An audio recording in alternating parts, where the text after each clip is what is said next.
Hello everyone, मैं सलीम अहमद। आज एक बार फिर आपके सामने हिंदी व्याकरण के अंतर्गत आज का जो हमारा प्रकरण है वो है छंद। छंद का अगर सामान्य रूप से अर्थ देखा जाए तो छंद का अर्थ होता है बंधना या बंधन। आगे बात करते हैं छंद के विषय में। छंद के जो प्रवर्तक माने जाते हैं वो पिंगल, आचार्य पिंगल माने जाते हैं और छंद शास्त्र में इन्होंने इसका उल्लेख किया है। यानी कि छंद शास्त्र जो है ये इनकी एक पुस्तक का नाम है पिंगल की, और इसको छंद शास्त्र के साथ साथ पिंगल शास्त्र भी कहा जाता है क्योंकि पिंगल आचार्य ने ही इसको लिखा है। आगे बात करते हैं, अगर परिभाषा की बात करें तो परिभाषा छंद की होती है कि ऐसी रचना जिसमें अक्षरों की संख्या, क्रम, मात्रा, लय, तुक आदि संबंधी नियमों का पालन किया जाता है, ऐसी रचना छंद कहलाती है। क्लियर है? उसके बाद आगे बात करते हैं छंद के अंग या छंद के तत्व। छंद के कितने तत्व हैं और या छंद के कितने तत्व माने जाते हैं। तो छंद के मुख्य रूप से निम्न तत्व माने जाते हैं जो मैंने आपके सामने लिख दिए हैं। कौन कौन से हैं वो? चरण, मात्रा और वर्ण, यति, गति, तुक तथा संख्या। अब अगर मैं बात करूं कि ये सब क्या होते हैं, ये जो मैंने आपके सामने लिखे हैं छंद के तत्व, ये होते क्या हैं? तो पहले देखते हैं, सबसे पहले चरण। यानी कि छंद को सामान्य रूप से छंद के 4 चरण होते हैं। अगर देखा जाए तो छंद के 4 चरण होते हैं और जिसमें छोटी बड़ी इकाइयों को संतुलित रूप से प्रदर्शित किया जाता है। यानी कि छोटी बड़ी इकाइयों को या वर्णों को संतुलित रूप से प्रदर्शित किया जाता है, वो क्या कहलाता है? चरण कहलाता है। उसके बाद आगे बात करते हैं मात्रा और वर्ण। यानी कि जो रचना है, जो भी हमारा छंद है, उसके अंतर्गत अगर वो मात्रिक छंद है तो मात्रा और वर्णिक छंद है तो वर्ण यानी कि वर्ण के आधार पर हम उसकी गिनती करते हैं, तो वो क्या कहलाती है? मात्रा और वर्ण कहलाते हैं। उसके बाद यति है, यानी कि किसी रचना में, किसी छंद में अपनी लय को बनाए रखने के लिए, अपनी ताल को बनाए रखने के लिए सही तरीके से जहां हम रुकते हैं, विराम लेते हैं, वो क्या कहलाती है? यति कहलाती है। उसके बाद बात करते हैं गति की। यानी कि छंद को पढ़ते समय अपनी लय को बनाने के लिए, बनाए रखने के लिए, जो अपनी लय को बनाए रखने के लिए या तो हम धीमी गति का प्रयोग करते हैं या तेज गति का प्रयोग करते हैं, तो वही गति क्या कहलाती है? हमारी ये गति कहलाती है। उसके बाद आती है बात तुक। तुक क्या होता है? छंद के चरणों के अंत में अगर समान वर्णों की आवृत्ति हो रही है तो वो क्या कहलाता है? तुक कहलाता है। उसके बाद आती है संख्या, यानी कि मात्रा और वर्णों की जो संख्या होती है छंद के अंतर्गत, वो क्या कहलाती है? संख्या कहलाती है। अब आगे बात करते हैं छंद के भेद। छंद के कितने भेद हैं या छंद कितने प्रकार के होते हैं? तो अगर मैं बात करूं तो छंद 4 प्रकार के होते हैं। नंबर 1 कौन सा? मात्रिक छंद।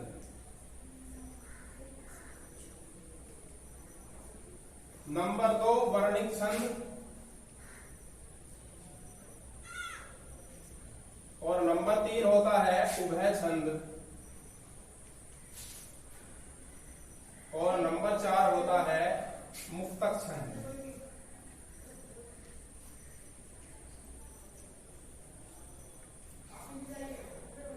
चार प्रकार के छंद होते हैं। अब देखते हैं मात्रिक छंद कौन से होते हैं। मात्रिक छंद वो होते हैं जिनकी रचना मात्रा के आधार पर की जाती है। वो क्या कहलाते हैं? मात्रिक छंद कहलाते हैं। उसके बाद आता है बात वर्णिक छंद की, यानी कि जिन छंदों की गणना वर्ण के आधार पर की जाती है वो कौन से वर्ण कहलाते हैं और कौन से छंद कहलाते हैं? वर्णिक छंद कहलाते हैं। उसके बाद बात आती है उभय छंद की, यानी कि जिन छंदों में मात्रा और वर्ण दोनों का तालमेल दिखाई दे, यानी कि दोनों ही उसमें पाए जाएं, वो क्या कहलाते हैं? उभय छंद कहलाते हैं। उसके बाद बात आती है मुक्तक छंद। इनको स्वच्छंद छंद भी कहा जाता है। इनमें मात्रा और वर्णों की कोई निश्चित संख्या नहीं होती, इसलिए इन्हें क्या कहा जाता है? मुक्तक छंद कहा जाता है। अब बात करते हैं मात्रिक छंद। मात्रिक छंद कितने प्रकार के होते हैं? मात्रिक छंद 3 प्रकार के होते हैं। नंबर 1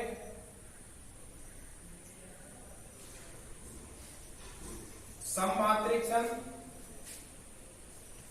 नंबर 2 अर्ध सममात्रिक छंद,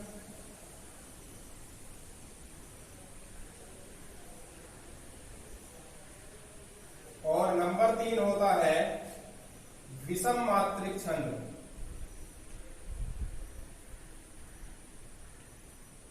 क्लियर है? सममात्रिक छंद वो होते हैं जिनमें चारों चरण की मात्राएं समान हो, यानी कि किसी छंद में 4 चरण हैं और उसके चारों ही चरणों की मात्राएं समान होनी चाहिए, वो कौन से छंद कहलाते हैं? सममात्रिक छंद कहलाते हैं।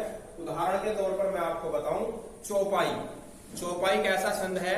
ये 4 चरणों वाला एक छंद है और इसके प्रत्येक चरण में 16-16 मात्राएं होती हैं।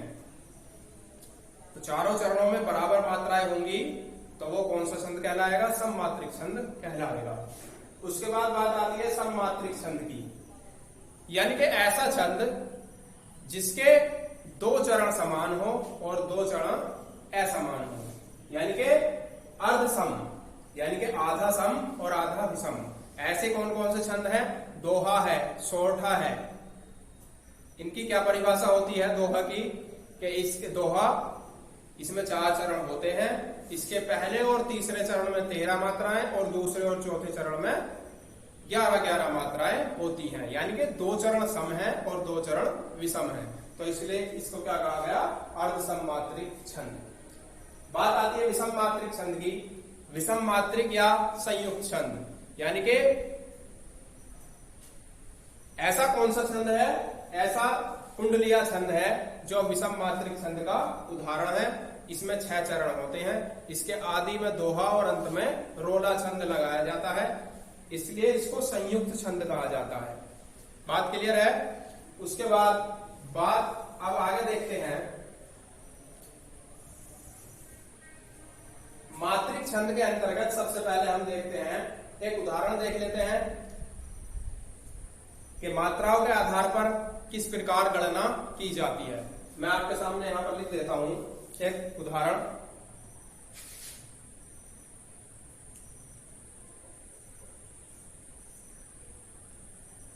काका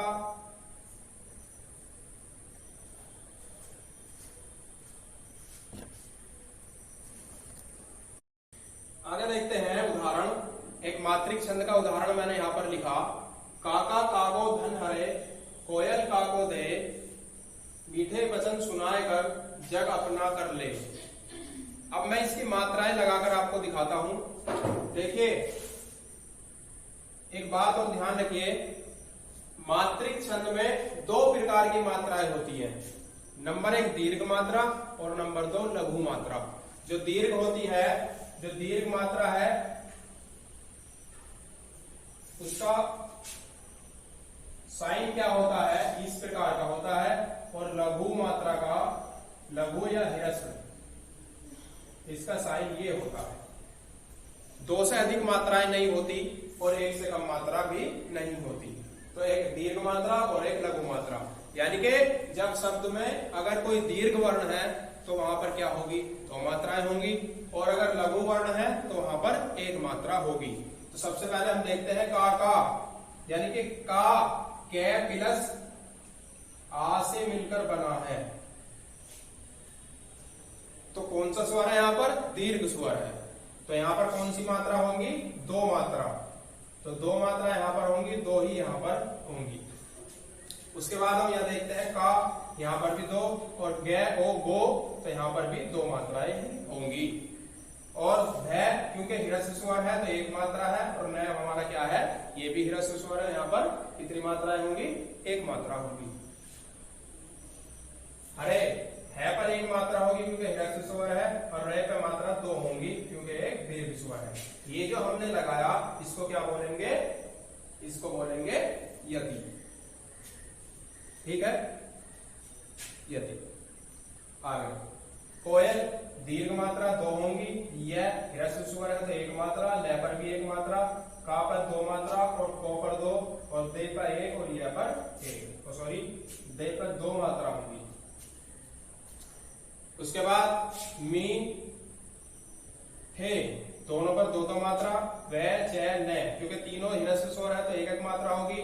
सुनाए क्योंकि छोटे ऊ की मात्रा है, तो छोटे ऊ की मात्रा है क्योंकि छोटा ऊ कौन सा स्वर होता है, ह्रस्व स्वर होता है, तो यहाँ पर 1 मात्रा होगी। और दीर्घ स्वर है न आ ना, तो 2 मात्रा, यह पर 1 मात्रा, और यहाँ पर भी 1 मात्रा, यहाँ पर भी, और यहाँ पर, और यहाँ भी 1 मात्रा, और न यहाँ पर 2 मात्राएं होंगी। और कर ले, ठीक है। अब हम मात्राएं गिन लेते हैं, 2, 4, 6, 8, 9, 10, 11 और 13, क्योंकि यहाँ पर यति है, यहाँ पर हम रुके तो यहाँ पर कितनी मात्रा हुई, 13, यानी कि हमारा एक चरण पूरा हो गया। बात क्लियर है। उसके बाद अब दूसरे चरण की बात करते हैं, तो 2, 3, 4, 2, 6, 2, 8 और 2, 10 और 1, 11, यानी कि पहले चरण में 13 मात्राएं हैं और दूसरे चरण में 11 मात्राएं हैं। तो ये उदाहरण कौन से छंद का होता है, ये उदाहरण होता है दोहा छंद। नीचे में देख लेते हैं, 2, 4, 3, 7, 7 और 4, 11 और 2, 13, 2, 3, 4, 6, 7, 8, 10 और 1, 11। क्लियर है बात। मात्रिक छंद आपके समझ में आया होगा। ये उदाहरण कौन से छंद का है, दोहा, दोहा छंद का उदाहरण है। अब बात करते हैं मात्रिक छंद, वर्णिक छंद के। वर्णिक छंद में किस प्रकार मात्राओं की गणना, वर्णों की गणना की जाती है।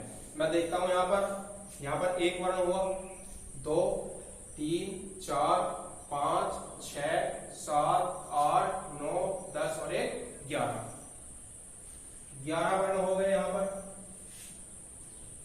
नीचे देखते हैं, 1, 2, 3, 4, 5, 6, 7, 8, 9, 10 और 1, 11, यहाँ पर भी 11 वर्ण हो गए। तो ये वर्णिक छंद का उदाहरण है। और कौन से छंद का उदाहरण है, ये है इंद्रवर्जा छंद का उदाहरण। इंद्रवर्जा छंद की क्या परिभाषा होती है कि ये इसमें प्रत्येक छंद में 11-11 वर्ण होते हैं। तो ये आपका क्लियर है। मैंने आपको बताया एक मात्रिक छंद का उदाहरण और एक वर्णिक छंद का उदाहरण। बात क्लियर है। तो उम्मीद करता हूं आपको ये वीडियो अच्छी लगी होगी। आपको अगर ये वीडियो अच्छी लगे तो लाइक, शेयर और कमेंट करें और चैनल को सब्सक्राइब करें। Thank you.